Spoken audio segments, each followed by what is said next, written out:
our, anong tawag natin dito? Pamigay, biskwit, libreng biskwit at tubig program during the Alay Lakad is a success. Ubus na yung biskwit, so balak nilang bumili ng juice. So, kamusta? Kamusta ang experience? Pagod? Ikaw, Paps, kamusta ang experience? Daming tao dumadaan. Pero nakakalibang. Yes. Ikaw, Sammy, kamusta ang experience? Ito, ayos naman. No comment. Ikaw, Mia, kamusta ang experience? Life-changing. Yes. Next time ulit. Ikaw, Mima, Mama Beth, kamusta ang experience? Aba, exciting. Exciting. Sa susunod ulit, no? Yes. Yes, so looking forward para sa next year. Ikaw naman, Albert. We're very happy, you know. Thank you. Happy ka. Ikaw, Mima Joyce. Pagod. Pagod.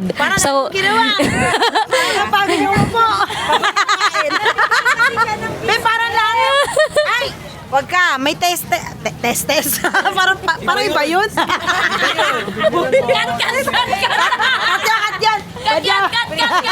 cut. Hindi kasama yun. Bawal Uy, yun. nakakapagod naman din talaga. Bawat ba naman ang flavor, tinikman mo. Oo naman, syempre. Ganun talaga, no? Dapat pamigay. Tikman muna. Pre-taste. Pre-taste. Yes. Sunod, alam mo na kung anong flavor yung kukunin. Para sa akin.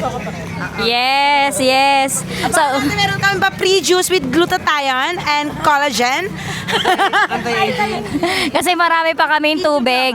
So, inaantay namin yung bumili ng yelo at saka ng juice. So, sarado na pala yung kalsada, guys. And ito na yung makikita natin sa kalsada ng Cainta. Reporter na ako today. Yes.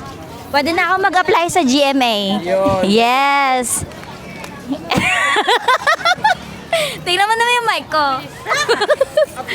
Oh, di ba? Solid yung ano yung Ha? Suli. Gusto ko mag-interview ng mga dumadaan kasi nahihiya ako. Sige.